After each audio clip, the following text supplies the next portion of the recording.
ایک چڑیا درخت پر گھونسلہ بنا کر مزے سے رہا کرتی تھی۔ ایک دن وہ دانا پانی کے چکر میں اچھی فصل والے کھیت میں پہنچ گئی۔ وہاں کھانے پینے کی موج سے اس کا دل بڑا خوش ہوا۔ اس خوشی میں رات کو وہ گھر آنا بھی بھول گئی اور دن وہیں گزارنے لگی۔ ادھر شام کو ایک خرگوش اس درخت کے پاس آیا جہاں چڑیا کا گھونسلہ تھا۔ درخت ذرا بھی اونچا نہیں تھا، اس لیے خرگوش نے اس گھونسلے میں جھانک کر دیکھا تو پتا چلا کہ یہ گھونسلہ تو خالی پڑا ہے۔ گھونسلہ اچھا خاصا بڑا تھا، اتنا کہ وہ اس میں خرگوش آرام سے رہ سکتا تھا۔ اسے یہ بنا بنایا گھونسلہ پسند آ گیا اور اس نے یہی رہنے کا فیصلہ کر لیا۔ کچھ دنوں بعد وہ چڑیا کھا کھا کر موٹی تازہ بن کر اپنے گھونسلے کی یاد آنے پر واپس لوٹی۔ اس نے دیکھا کہ گھونسلے میں خرگوش آرام سے بیٹھا ہوا ہے۔ اسے بڑا غصہ آیا۔ اس نے خرگوش سے کہا، چور کہیں کا، میں نہیں تھی تو میرے گھر میں گھس گئے ہو، چلو نکلو میرے گھر سے، ذرا بھی شرم نہیں آتی؟ خرگوش امن سے جواب دینے لگا، کہاں کا تمہارا گھر؟ کون سا تمہارا گھر؟ یہ تو میرا گھر ہے۔ پاگل ہو گئے ہو تم؟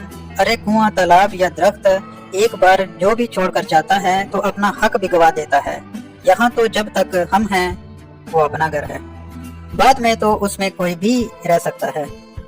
اب یہ گھر میرا ہے، بیکار میں مجھے تنگ مت کرو۔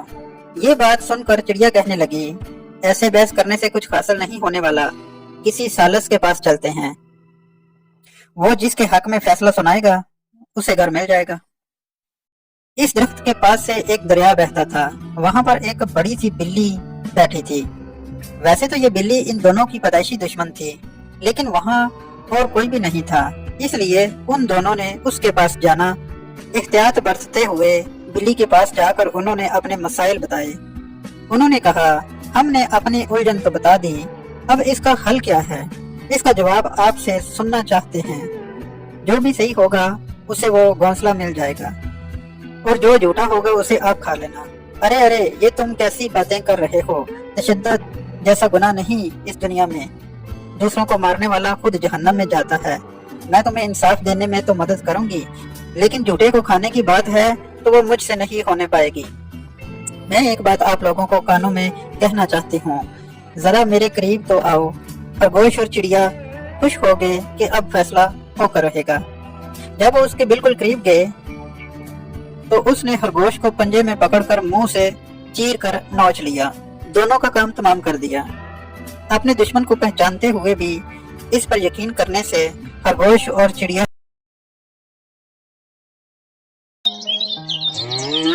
بچاؤ بچاؤ، مجھے کوئی بچاؤ، میرا دم گھٹ رہا ہے۔ میں اگر تمہیں بچاؤں گا تو پھر تمہیں کھا جاؤں گا۔ ہاں ٹھیک، مجھ پر گندگی لگی ہے، پہلے مجھے دھو لو پھر آرام سے کھا لینا۔